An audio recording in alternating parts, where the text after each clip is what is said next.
Welcome to ChiroSphere, where we talk about all things chiropractic and some things, well, not so chiropractic. I'm Dr. Ray Foxworth, your host for ChiroSphere and CEO of Chiro Health USA, the network that works for chiropractic. Today, we're privileged to introduce you to Dr. Mark Sanna, a true visionary in healthcare practice management. Mark is the president and CEO of Breakthrough Coaching, an international consulting firm that empowers healthcare professionals with outcome-based, functionally oriented strategies. Dr. Sanna's influence extends across various leadership roles, including serving as the Finance Committee Chairman of the Chiropractic Summit, a member of the Leadership Committee of the Chiropractic Future Strategic Plan, and an executive board member for the Foundation for Chiropractic Progress.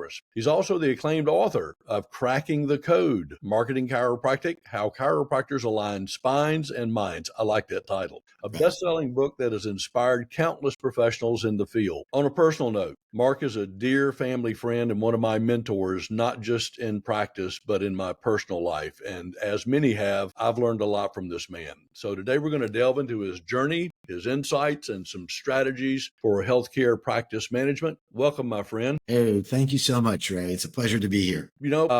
I've known you, I forget how many years now, probably going back 30 plus years. I remember the first time I heard you speak was at a ACA conference, and you made a sizable donation to the profession. And as I sat there, in that presentation, I said, I want to be like that guy one day. You really, really inspired me in your gifting to the chiropractic profession. And, I didn't know you well back then, but you have truly been an inspiration to me, and I know to a lot of others. So I appreciate you doing that. So as president and CEO of Breakthrough Coaching, you and your team have been instrumental in guiding healthcare professionals, like I said, towards outcome-based, functionally oriented practice management. Kind of unpack that. What does that mean exactly? Well, Ray, first, a quick acknowledgement about chiropractic philanthropy. And you and I both have something in common in that we're chiropractic kids. And we grew up in chiropractic. And I love when you tell your story about how you went to chiropractic college twice, right? Once with your mom and then once your own. But we had great examples that really came up in a time when what we do as chiropractors wasn't taken for granted, that it was hard fought, and that the gains that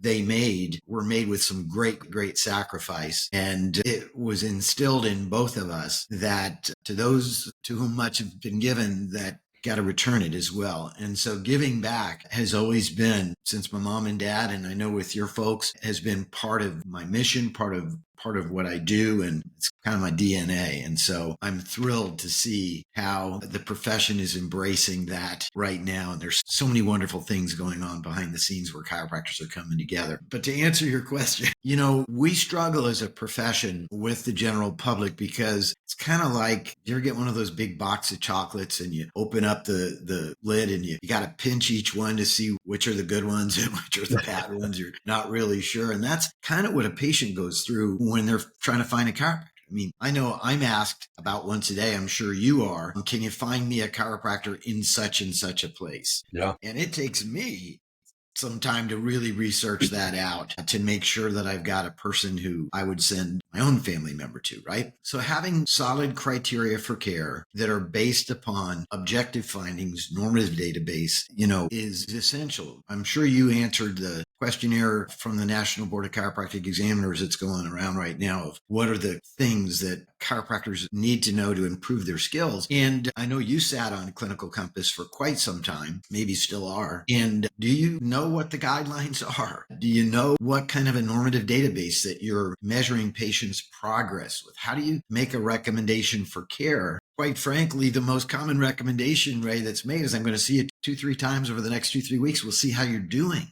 That stinks. That is not good patient management. So I got to know how to measure where somebody's in, set proper goals for their health, right? Not just functional goals, but social goals. They're able to do the things that they want to do and play golf and be with their grandkids and all the important stuff in life. And how can I track their progress and know when they're done, right?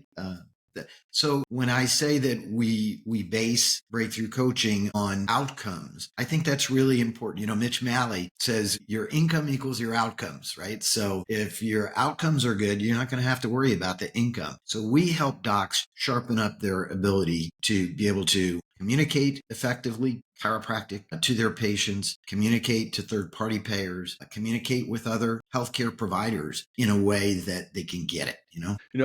Something you said really sticks with me. Number one, it is a challenge for patients when they're trying to find a chiropractic because, when you look at the evolution of chiropractic, and I like to study other professions and learn from them, maybe not make some of the same mistakes. But, what you saw in the medical profession from, it used to be a hand-me-down profession from father to son or mom to son or daughter or whatever. Yeah. But over time, you saw, general practitioner, family practitioner, and then you began to see specialization, whether it's internal medicine, whether it's functional health, whether it's orthopedics, go on down the laundry list. Mhm. And I think one of the I don't know exactly where we are in that model, but I truly think, and we've had these discussions in the strategic plan that hopefully we will evolve to the point where we as individual chiropractors are okay with the guy who wants to be just subluxation based, perfectly fine. The guy who wants to do like CBP, structural changes. The person that wants to do nutrition. And what frustrates me sometimes is when someone is in one particular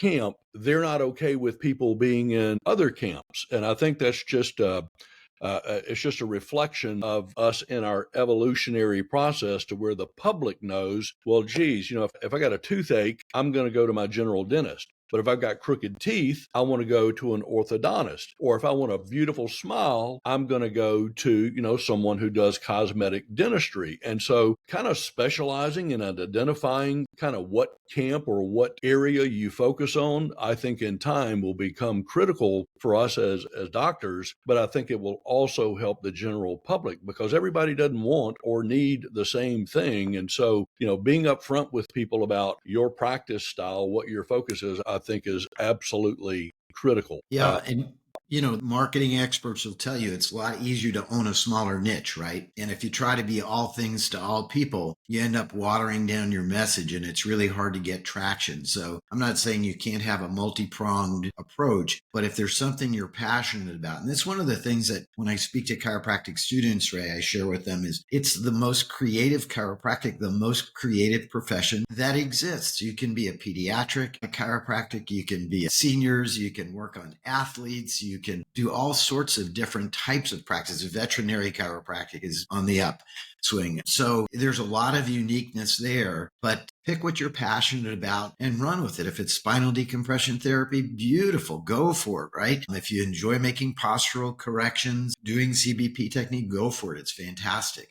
But tell the world, right? Put that out there front. You're seeing chiropractors doing amazing stuff with balance, with neuropathy right now. Tremendous niche markets that are major markets in terms of pockets of patients that you can really serve and that they probably are not going to get that from anywhere else except for a chiropractor. Yep.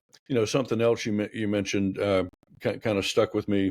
You said patients need to be able to know, what's wrong, can you help them, how long it's going to take, and when they're done. And I want to kind of talk about that for a minute because having worked with you and breakthrough and breakthrough coaching personally, and some people, with the movement towards evidence-based medicine or evidence-based chiropractic, while that's certainly important, I don't want people to get the impression that that we're saying that when you reach that goal, the patient is done. I don't know about you, but after 38 years of practice, there is no done with the patient. What we tend to see is multiple episodes over time. But I think it's really important for patients to know when there's a beginning, a middle, and end, not to care, but to perhaps that episode. And like I said, I'm not a failure as a chiropractic, but I've yet to, quote, cure back pain. It's not an event, it's a process. And typically over our lives, we tend to have multiple episodes. But each time we have one of those episodes, I really think that's important for the patients to kind of know where they are and what they're in store for, because otherwise you get that mentality of, oh boy, once you go to a chiropractor, you have to go to the rest of your life. No, you don't. That's a choice. That's a lifestyle choice. But the ones that get it over time, they tend to manage their life better, be able to participate in those things. And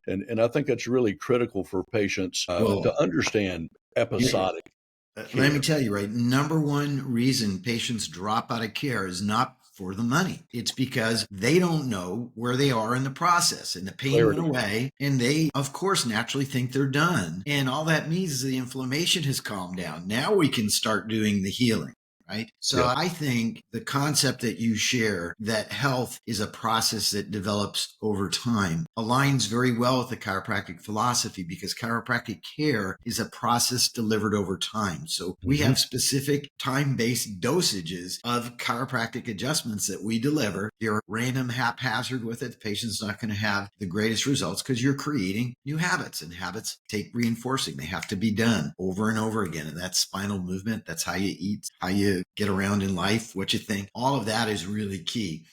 I joke about it. You talk to a chiropractor or a CA and you ask them, do you know when you need an adjustment? And they all go, absolutely. I can tell when I need an adjustment. And I'm like, that's exactly what we want to empower and treat our patients, so that they understand that when acute care is over, that they need, for every reason. I know when I'm not getting adjusted, I'm not thinking as clear. My firing is slower. Certainly I'm getting stiffer when I get up in the morning in bed, right? So I know I don't wait for the wheels to fall off the wagon before I get my chiropractic adjustment. And that's what I want patients to know too. This is the feeling. Feel how good it feels, what you're feeling right now. Well, make sure you lock that in, because it's not going to last like that forever. I think something else that's important, Mark, after talking with thousands of chiropractors like you have, I begin to hear, or I start to hear sometime, oh man, how much more research do we need? What's the purpose of doing all the outcomes? I want lifetime patients. And so, it is a lifestyle choice. And so why do I need to document all of that? From my perspective, whether a patient has insurance or not is really irrelevant. It shouldn't change our clinical decision making and management of that patient. But the outcomes and the documentation of patient improvement and them reaching their goals is certainly critical if you're dealing with third-party reimbursement. But if we completely remove that, I think it's also critical for any patient, regardless of what their coverage is. Insurance has nothing to do with it, to also be able to see that beginning, middle, end, and then another episode. So it's not just to satisfy the third-party reimbursement world, but if you're truly trying to manage patients, I think they need to understand that process, and that it is episodic and over a period of time. And you're spot on. When you need an adjustment, you absolutely know it. And if we can teach our patients to do that, then we can see them,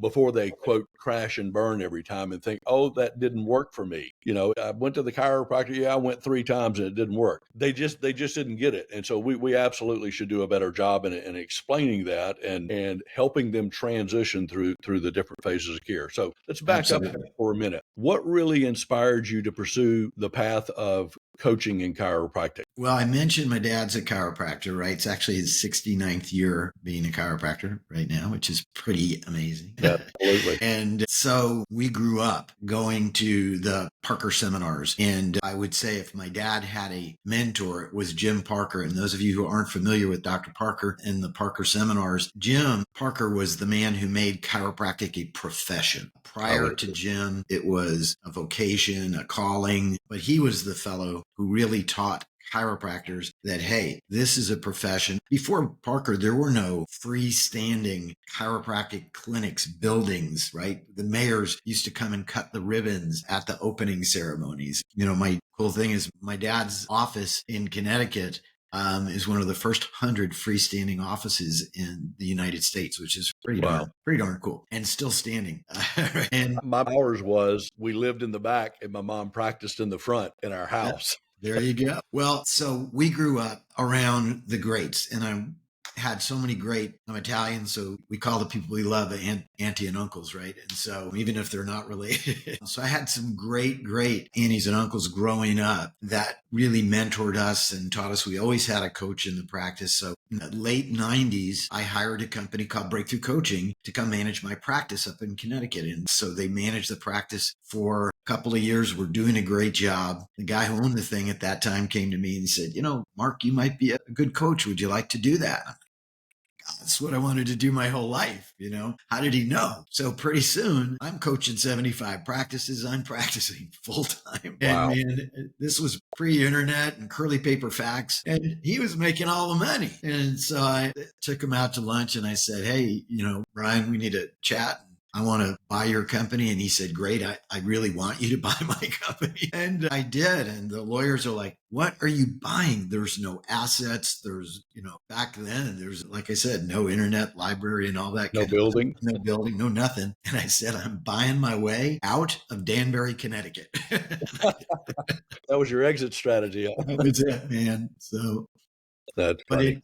that's how I eventually got to own Breakthrough Coach. People say, did you found it? No, I used to work for it. Wow. I was talking to someone the other day on another podcast who's also the child of a chiropractor. And I said, unfortunately, a lot of us kids of chiropractors had a drug problem. We got drugged to district meetings. We got drugged to state association meetings. We got drugged to Parker.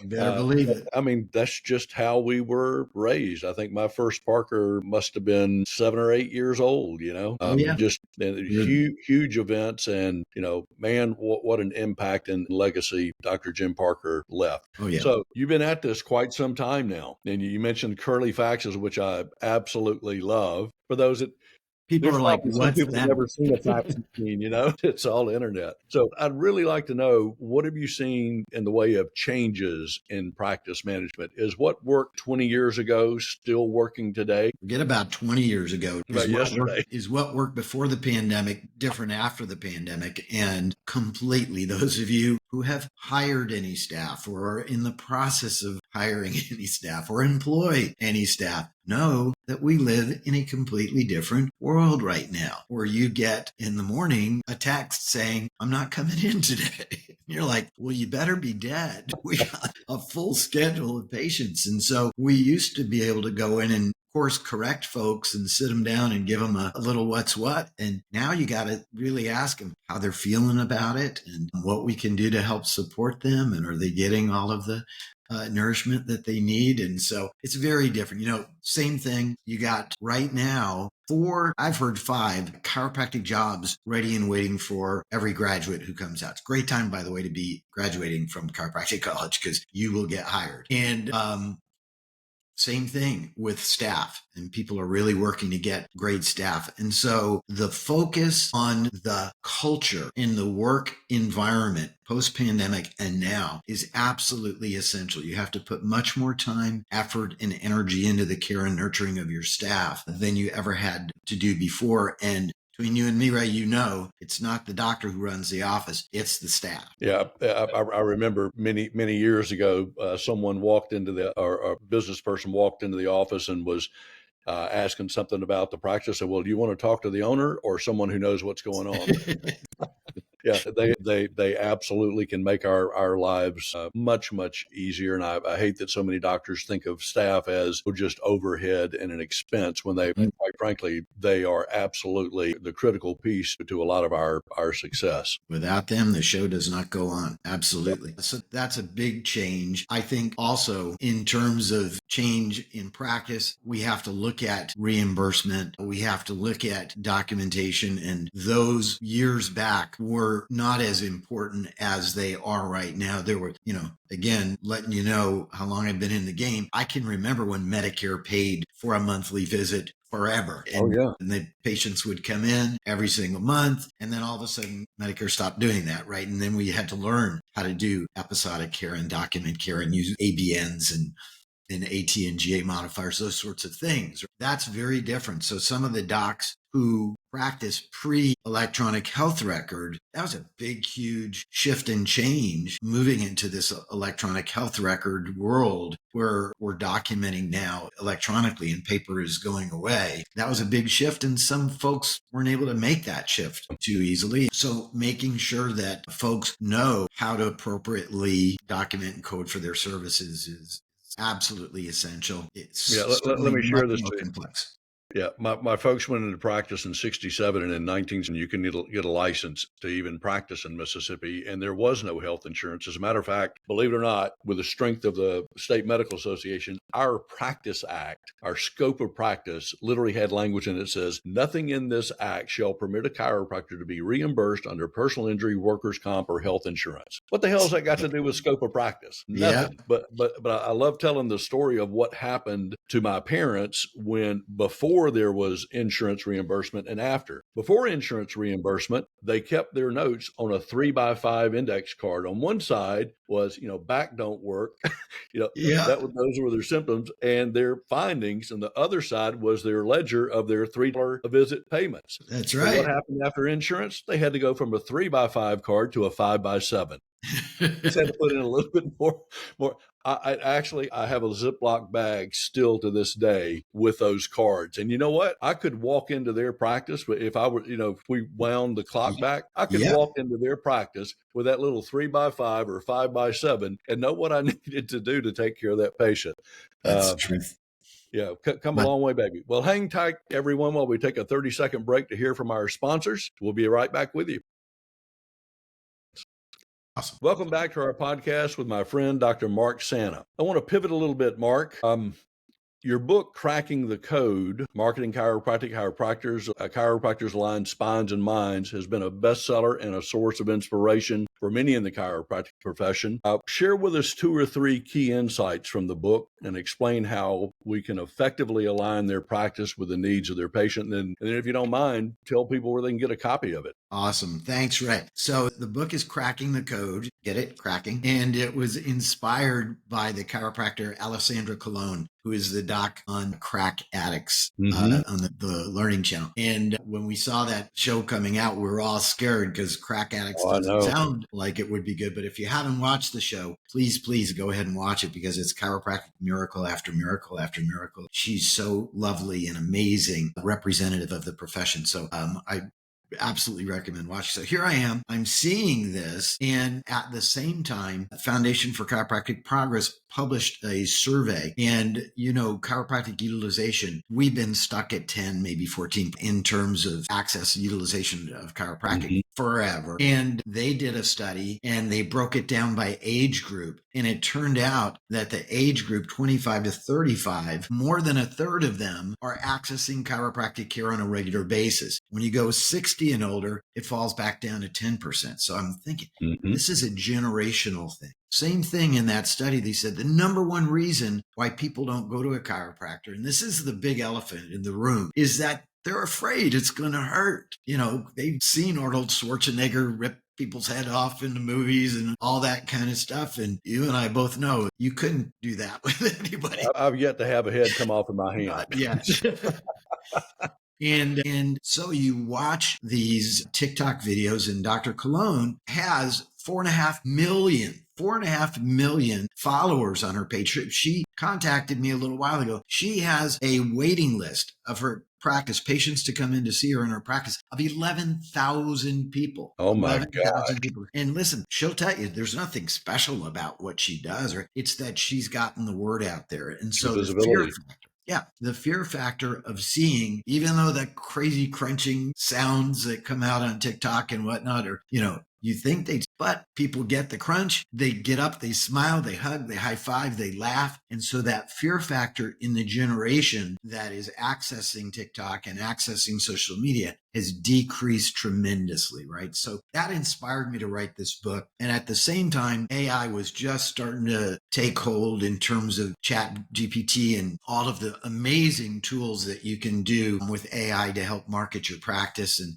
boy, if you're not using Chat GPT to write your Facebook posts and help you with your blog and polishing all of the patient information that you give out, it's like having the smartest marketing expert in the world sitting at your desktop with you. And he doesn't call in sick. They never call in sick. Yeah. And a personal, unapologetic plug here for those of you that don't know, we recently launched Chiro AI. Yeah, congratulations. And yeah, it has been it was a labor of love for our one of our marketing guys, Johan, and he's done an amazing job with it. And what we did was we actually preloaded it.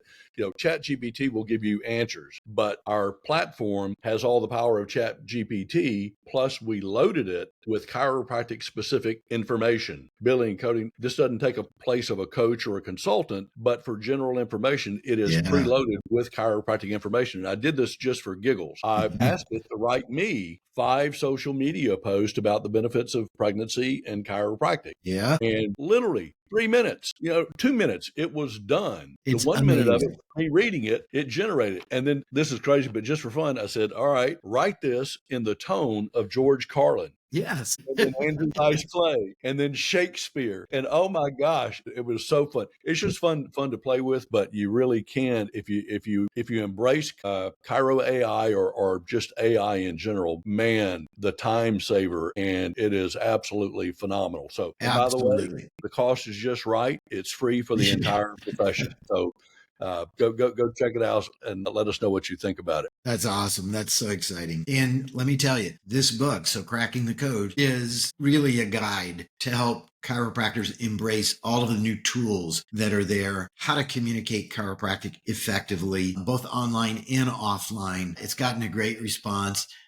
Go on Amazon.com and put in Cracking the Code, chiropractic, come right up and tell your friends, right? It's a great read, no doubt about it. Thank you. So we're both on the executive board of the Foundation for Chiropractic Progress. And I know for years before I was on the board, you've advocated for recognition and understanding of chiropractic care. What are some of the most important messages or initiatives the foundation focuses on? And how can the average chiropractor contribute to advancing the profession's visibility and credibility? Well, Ray, through the foundation's 20 plus years now that this foundation has been going strong, the message of positive press for chiropractic is a foundational message that was there. Getting the word out to chiropractic has really evolved into chiropractic now participating in some of the most important conversations that are taking place in healthcare. These are tables that we were never invited to before. So I'm talking about benefits managers from insurance plans. I'm talking about employers at the highest levels. I'm telling you, we have alliances now with the Physicians Assistants Association and Yoga Association and Acupuncture Association, where we are really literally now acting as a resource that the other professions are looking to. And we're really focusing on collaboration in such a way that chiropractic, and this has been my dream forever, is that chiropractic has a central and unique role in healthcare. Central. In other words, we should be the primary spine care providers, right? Shouldn't be still that 80% of the patients with low back pain go see their PCP first. That's ridiculous because they can't do anything for you. So we, through the foundation, are having a tremendous impact on, and the goal is, of course, to improve access to chiropractic care, that we're out there doing amazing work. Who would have thought that chiropractic would have had a television commercial run on the Olympics? Come on. No doubt. Major achievement. I mean, just amazing. The women's soccer, FIFA, right? And that Nick Athens' daughter got to go on with her Nike logo. Nobody made any big thing about it, but it was a big thing for us to get Nike's permission to keep their logo on our spokesperson broadcast over television. We just had the Masters in Augusta, a golf tournament, where our chiropractic commercial played throughout the Masters. So super stuff. I'm asked what the greatest thing about the foundation is, and it's that we do so much with so little. People look at what we do and they see billboards that we do cooperative advertising. I saw they're up in New Jersey now, and we've wrapped buses and trains with the chiropractic message. And again, not to mention the resources that we've made available for chiropractors in terms of social media at a click and all sorts of beautiful things. We do it on a shoestring. And so I've never seen a harder working organization in my life. These are volunteer positions that you and I have. We certainly don't get paid for them, but man, we are a board that gets stuff done and an organization that literally leverages every dollar tremendously. So when you make a monthly donation of $25 a month or even $100 a month, that is magnified so many times in terms of what we're able to do and leverage with those monies. We look at that money as though this is something sacred that we've been given to protect and use carefully. So there's not a nickel that gets frivolously used in the foundation. And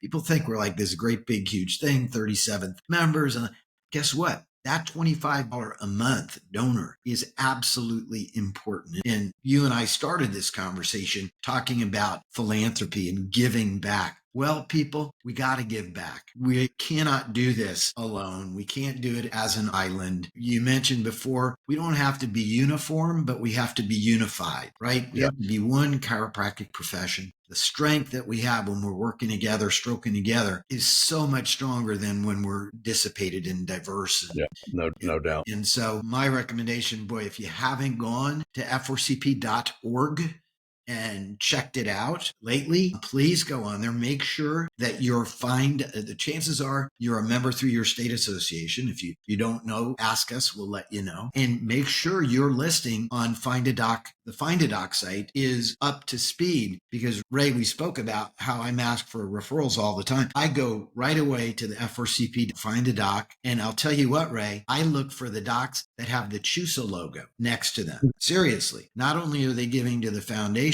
but I know they're doing their finances right and their compliance right in their practice. And that's as important as anything in my eyes, that when I'm sending somebody there, I know that their finances are going to be handled properly. Yeah. And Well, so, I appreciate that. yeah, that's truly my method. But I'd be remiss if we didn't thank and mention Kent Greenwald, another son of a chiropractor, Yeah. which Yeah. used to be a cuss word. He really, really had an amazing vision some 20 plus years ago. And, his story is, his dad was called the quack. And it's funny how things like that as a chiropractic child impact you Oh, yeah. later in life. And it really does. Um, you know, in retrospect, I mean, my mom and dad couldn't get in the Rotary Club. They couldn't join They the wouldn't country have club. us. They would I have mean, us.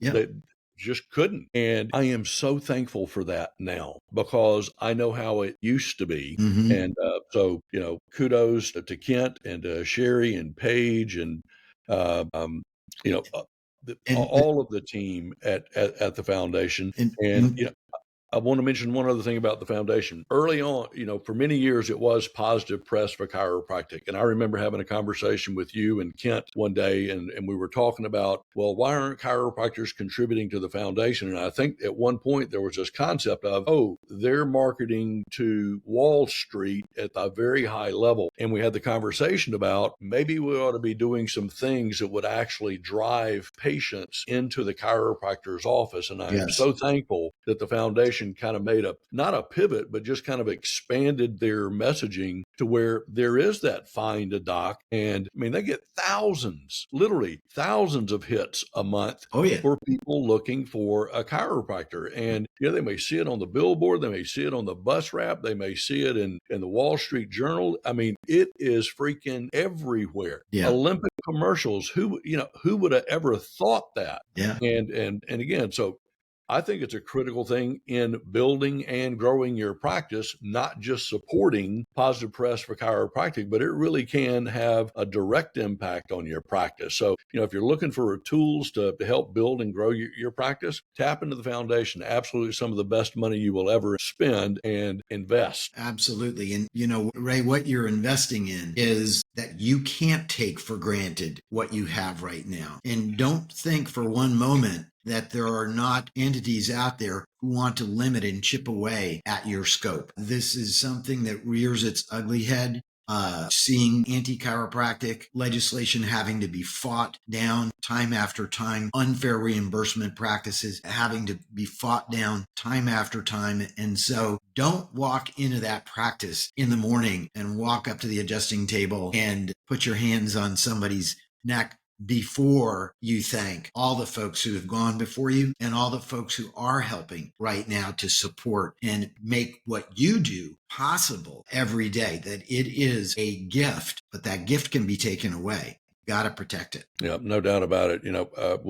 You and I certainly remember the history of the Wilk case, where, the AMA was found guilty of violating the Sherman Antitrust Act to try to eliminate or contain and eliminate chiropractic care. And, we didn't see a lot happen after that in the way of outwardly limiting our scope or attacking us. But again, I follow other professions and what's going on in their world. And I don't know if you're aware, but several years back, the what I guess is their House of Delegates decided that they were going to take the position that no one could use the term physician other than an MD or a DO. And they are working on that state by state and making sure that, we've seen physical therapists now being called doctors, and so they really are, maybe they forgot their history and what they went through in that lawsuit, but it ain't over. Well, yeah, and it's insidious and unrelenting. It's not 2 years passed since the Texas Medical Association won. By the way, we had to appeal. They won the decision that removed our ability to diagnose. Now, if you don't know what that means, if you cannot diagnose, you are not a physician. It means you have to work as a technician under a physician who's going to write the prescription for care. So they literally won this thing. Yep. We had to go to appeals court, and we won it on an appeal. So if they're, they come at unique and sinister ways that attempt to usurp all of those hard battles that we fought and our parents fought in the past. And we have to be vigilant. We have to stay on top of it, but we got to do it together. Yeah. My concern in that was,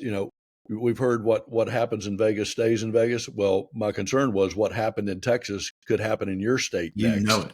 And let me also say this, because this is going to a wide audience. I embrace the medical profession and working with them, because that is where a lot of our patients go. And for those that don't know, my practice was part of a spine center with 13 MDs, literally neurosurgery, orthopedic, physical medicine, rehab, the whole umbrella. We covered spine care. Could not meet any better people dedicated to helping patients. And so just for the record, I am not anti-medical or anti-anything. I think the collaboration is really what's in the best interest of the patients. That being said, there's a big difference between the average medical doctor, someone that you're working with, and organized medicine. It's just distinctly different. So I want to be careful that we don't throw them all into the same basket. So I know we're both part of the Chiropractic Future strategic plan, and we're involved in shaping the long-term vision for the profession, not based on what we think is important, but what the profession actually thought was important. And this was gleaned from a survey that over 4,000, let me say that again, 4,000 chiropractors across the nation responded to. And when's the last time you saw 4,000 chiropractors do any one thing together? What do you think are the most significant opportunities for growth and innovation in chiropractic care? And what is the strategic plan doing to kind of make those things happen? Yeah, so this is probably another one of the greatest secrets in chiropractic, that this organization of hundreds of individuals who are working together based upon the feedback from the profession of what we needed to focus on, and working tirelessly, again, volunteer organization. But the tremendous strides that have been gained there, I have to say, first and foremost is research. We spoke about research and the importance of research. Research drives legislation. Legislation drives reimbursement. And our research in terms of chiropractic research has really been limited as far as really solid for neck pain, back pain, headaches. But in terms of quality of life factors, pretty wanting, right? Mm-hmm. We couldn't even say chiropractic helps improve your immune system during COVID because we didn't have any research.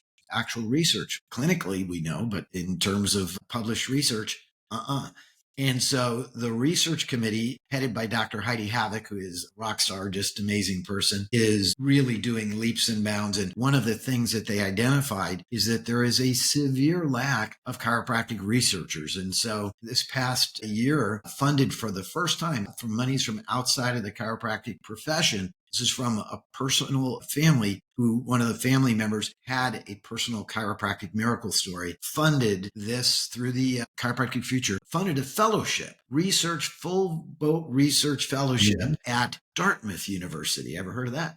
So how exciting that we have now somebody who's doing chiropractic research at one of the major learning institutions in the country. So leaps and bounds moving forward in terms of chiropractic research that piggybacks into, I think, to me, what is one of the most exciting things that the Chiropractic Future has done through Brad Cost and Infinity is put together something called a data lake. And if you can imagine a big lake, right, not filled with water, but filled with claims information about chiropractic patients and care, HIPAA scrubbed, etc. But that this lake now has an AI interface put together by the University of Oklahoma PhD group. And I think we've got 3 or 4 PhDs working on this AI. Which has never happened before. before. Amazing. And that it's created a reimbursement dashboard is one component. So now the executive directors of all the state associations have access to real-time data in terms of reimbursement practices, fair or unfair, in their state, as well as a second dashboard for research, so that our researchers now, which is the most difficult thing, is collecting the raw data, now has access to tens of millions of claims that are updated on a daily basis from all the major EHRs in the profession right now, are going to really drive chiropractic research in an amazing way. So these are all things that have been created through this chiropractic future. And the research projects are going on based upon what the profession is asking for. What exactly do you want to see researched in chiropractic? By the way, it wasn't neck pain and back pain. Yeah, no doubt. I've shared with Jay and with Brad, whoever owns your data owns you. Mm-hmm. And the reality is people that are trying to do research based on claims and outcomes and demographics, try knocking on the door at Blue Cross Blue Shield or Optum and say, hey, we'd like to dive into your data about chiropractic care. Ain't going to happen. So again, I'm going to just tell it like it is. When you submit your claims, you can use a free service like Blue Cross's or whatever and not have to pay for that. But oh my God, you have no idea what it is costing you in the long run. So, reach out to our friend Brad Cost at Infinity. Absolutely. They're a claims clearinghouse. This guy's literally donated over $1 million personal dollars to help make this happen for the profession, and he's gifting it to the profession. So we owe a debt of gratitude to him and for him spearheading that. And again, be a part of the strategic plan. It's all volunteers. It is strictly focused on helping get us where we need to go. God bless ACA and ICA for all they do. Just for clarity, we're not in competition with them at all. The reality is unfortunately, only about 25% of our entire profession belongs to either one of those groups. And it's amazing that they're able to do what they do with such a small membership. And so our goal in talking about this early on was, how do we come around ACA, ICA, and other groups that are doing good work for the profession and get the rest of the profession involved? And that's kind of what the strategic plan does. And we're always looking for volunteers, people to get involved and really make a difference in the profession, not just for you personally, literally, but for all of those that come after us. I want to pivot to a story you told me recently, Mark, if you'd be willing to share it. You said you had a conversation with your dad, and it really hit.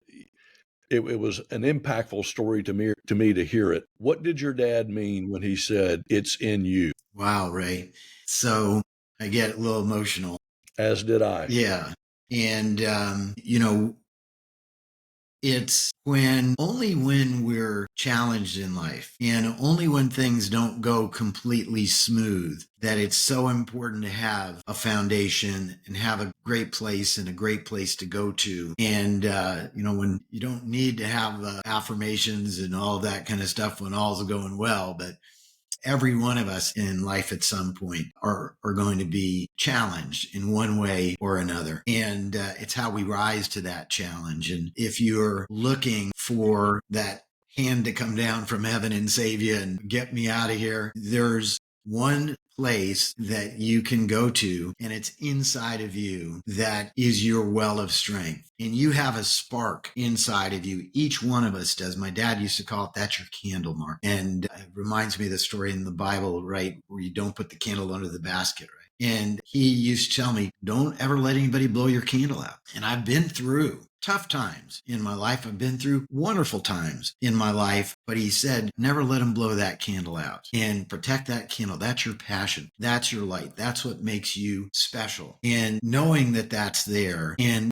when I light someone else's candle, it doesn't diminish anything from the light in my candle. In fact, the light just grew twice as bright in the room that we're in. And so knowing that each one of us has that special place that's inside of us that makes us unique and makes us children of God and makes us connect on a different level. Wayne Dyer, God bless him, he used to say, we're not human beings that have an occasional spiritual experience on the weekend when we go to church or temple or wherever we worship, but that we are spiritual beings having a human experience. And so when I can connect with patients, chiropractor can connect with patients at that spirit to spirit level, the healing that occurs in a chiropractic adjustment is much more than moving bones around. Just the laying on of hands and the touching of a patient where they might not be touched by anybody else during that day, during that week, during that month even, is so vital and so important to life. So I thank for my dad for letting me know, it's in you. It's in you, no doubt. Nobody can take it from you. So I got a couple of fun questions. All right. What talent do you have that most people don't know about? Most people don't know I speak fluent Spanish. And so, podemos hablar en español si quieres. In all the years I've known you, I did not know that. Yeah, exactly. Well, remember, I live in Miami, Florida. So if you want to eat, you got learn the language. Yeah.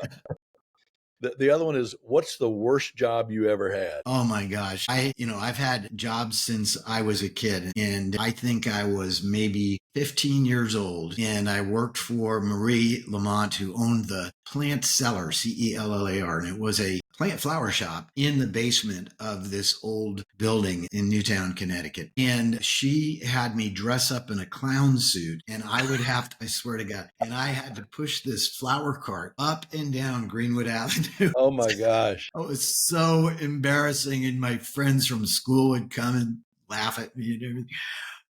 But true story, being a flower cart pushing clown. Well, that is a great motivation to go to chiropractic college. And that I've shared this with others. My worst job was working in a catfish pond in the Mississippi Delta. For those that don't know, when you do that, the way they get the catfish out of the pond is they have two tractors on each side of the levee. They drag the fish down to one end, and then me and my coworkers literally hand grabbed the catfish and threw them up into the bucket, and occasionally a moccasin. So high motivation to do something beside being a catfish chunker. Yeah, man. Yeah. So thanks so much for spending time with us today, Mark. I truly appreciate your friendship, and thanks to everyone listening to the ChiroSphere podcast. Please subscribe and share the podcast with your friends. Let us know who you'd like to hear from in the future and what topics you'd like us to cover, and we'll try to deliver on that. If you want to learn more about ChiroHealth USA and how we can help you develop a compliant, profitable discount strategy that will absolutely grow your practice, income, and profitability, call us at 888-719-9990 or visit our website at chusa.com, and that's how you spell Chusa, to find out why ChiroHealth USA is the network that works for chiropractic in you. Make it a great day.